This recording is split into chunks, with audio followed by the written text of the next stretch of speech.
I want to break down what the realignment of both parties, how this is happening and how they're changing. Tulsi, and go back to Tulsi for a second. Tulsi Gabbard is a really good example of this as well, because Tulsi's view on foreign policy, for example, would never have been welcome in the Republican Party 10 years ago, or in the Republican Party 15 years ago, or 20 years ago. Tulsi has a very almost isolationist. She's probably more isolationist even than I am. I'm sort of that third point on the triangle where I'm like, okay, let's analyze and see if it's in our national interest to get involved in some foreign affair. I'm not an interventionist, not an isolationist, sort of halfway between that.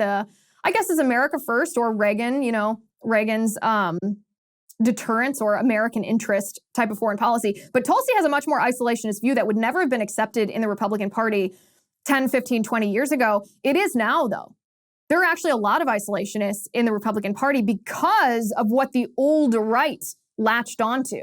The old right latched onto forever wars. The old right latched on to being swamp creatures, to being establishment Republicans. And what I mean when I say establishment Republicans, I mean big spenders. They weren't about limited government anymore. They pretended to be about tax cuts for the American people, and sometimes they produced tax cuts, and that's great.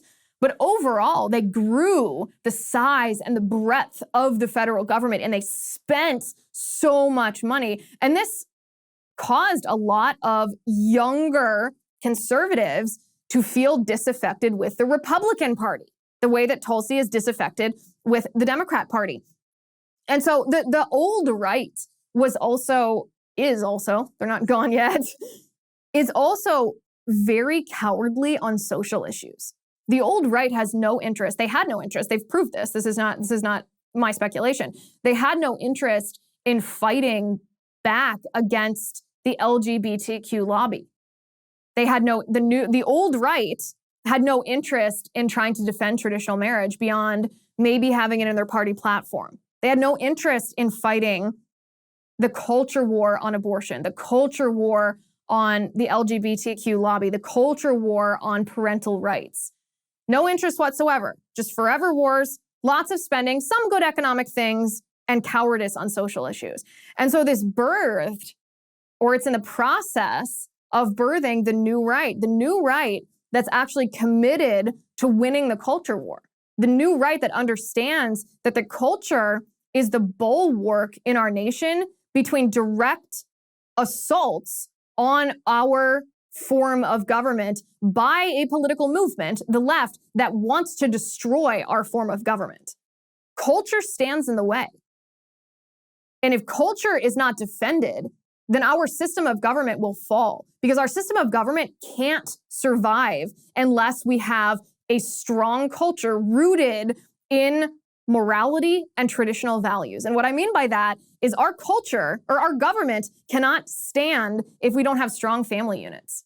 Because our government, our system of government is created as a limited system of government. They're not created as a big welfare state. And if you don't have family, the family unit, children relying on the family, spouses relying on each other, these autonomous units of family, then those individuals would then be dependent on our government. And our government is not equipped, not created to handle that. The new right understands that the Marxists who have co-opted the left, the Democratic Party, are using critical race theory and queer theory to indoctrinate children to create the next generation of Americans who will be committed revolutionaries, to destroy that family unit. The new right is not embarrassed to talk about uncomfortable issues. This is something that you will see in older Republicans, that they're actually embarrassed to talk about abortion. They're actually embarrassed to talk about queer theory. They're actually embarrassed to talk about racism. They don't want to talk about any of that stuff. They just want to talk about their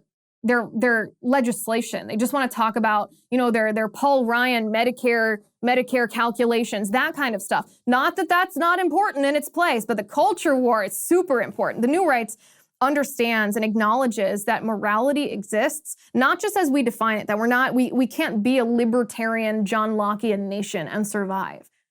The new right understands that if we don't acknowledge that morality exists and morality is rooted in God, and that it is in the government's best interest to promote that, not force it, but promote it, then we're going to be vulnerable culturally to these attacks on cultural institutions that are the bulwark against the Marxist attack on government institutions. The new right, don't let anyone in the old right or anyone in the mainstream media or anyone in the left tell you that the new right is naive or uneducated. The new right understands the importance of fighting critical race theory and queer theory and fighting for parental rights. And the new right, how did this come to be? Well, Donald Trump did spawn the new right in a sense. He was maybe the first indication that this existed in our country, or this appetite for a realignment of the Republican Party, because when he spoke to disaffected working class Americans, Democrat and Republican, the response was overwhelming in 2016, right? That's one of the reasons that President Trump won. And so he brought to light the fact that people were dissatisfied, not just with the Democratic Party, but with the Republican Party as well. So it went from Donald Trump to Ron DeSantis, who showed not just the people of Florida, but showed the American people that, hey, the people want to use the powers of the government to protect our cultural institutions. But then there's been another evolution already. It went from Donald Trump to Ron DeSantis. And guys, it then evolved to us. I was talking at the last conference I was at, I was talking to Rachel Bovard, who is part of the NatCon movement. And we were talking about how the new right, specifically on Twitter, are actually leading the politicians.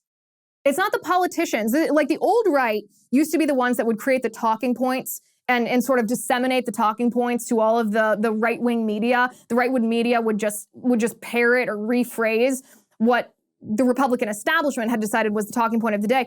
It's opposite in the new right.